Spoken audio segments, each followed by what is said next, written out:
Hai semuanya, di video ini gue mau ceritain pengalaman gue sekaligus ulasan singkat menggunakan monitor Philips 241V8 setelah 4 bulan pemakaian sebagai main monitor gue.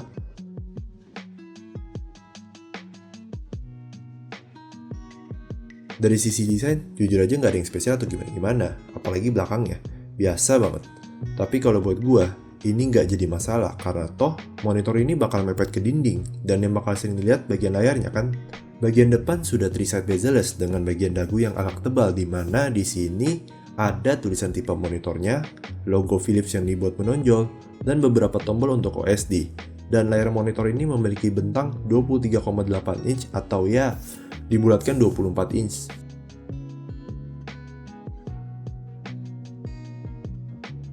Sisi samping monitor ini cukup tipis meskipun adaptor dayanya terintegrasi di dalam bodi monitor. Tapi jika dibandingkan dengan monitor beradaptor daya di luar casing, monitor ini jelas lebih tebal. Monitor ini juga bisa ditilt atas dan bawah. Tapi karena kakinya sangat ringan dan terasa kosong, jadinya ya nggak stabil saat proses tilting dan proses tiltingnya pun tidak terlalu mulus. Bagian belakang polos dengan logo Philips dan lubang pembuangan panas di atas, VESA 10x10 cm, dan port-port yang sudah menghadap bawah. Ada port power, DISAP, HDMI 1.4, dan ada audio jack. Menengok bagian depan kanan bawah, ada 5 tombol untuk mengatur pengaturan monitor. Pertama, untuk mengatur mode gambar. Di sini ada mode standar, internet, game, easy read, dan low blue mode. Kedua, untuk mengatur input gambar. Di sini ada untuk input HDMI dan DISAP. Ketiga, untuk mengatur brightness. Keempat, untuk menu pengaturan monitor. Ada menu pengaturan low blue mode, input, pengaturan gambar, pengaturan audio, pengaturan color. Di sini, gue memakai user define karena menurut mata gue, pengaturan bawaan pabrik yaitu color temperatur 6500 Kelvin memiliki putih yang agak kebiruan. Lanjut, ada pengaturan bahasa, tampilan OSD, dan lain-lain. Selama gue memakai monitor ini, untuk penggunaan sehari-hari buat gue udah lebih dari cukup.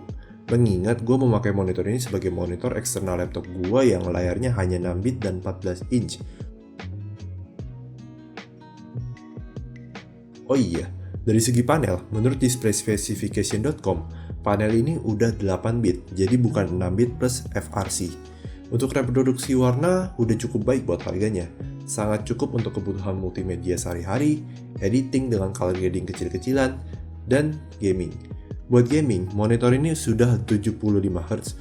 Buat gua perbedaan 15Hz itu tidak terlalu berasa wah atau gimana-gimana, cuma gue menyadari gerakan kursor mouse dan animasi ketika buka aplikasi terlihat lebih mulus.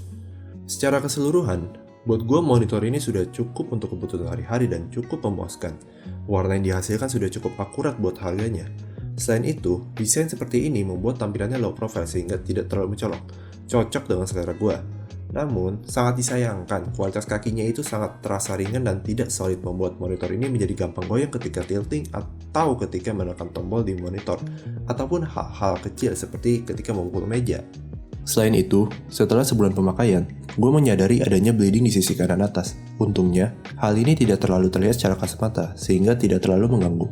Sayangnya, ketika video ini dibuat, harga monitor ini naik menjadi 1,8 juta. Mengingat gue pas itu beli di harga 1,5 juta.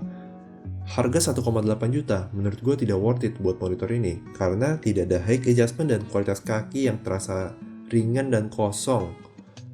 Oke, mungkin itu saja buat video gue kali ini mengenai pengalaman sekaligus ulasan singkat gue menggunakan monitor Philips 241V8 sebagai main monitor setelah 4 bulan pemakaian. Terima kasih buat yang udah nonton sampai habis. Sekian dan sampai jumpa di video selanjutnya. See ya!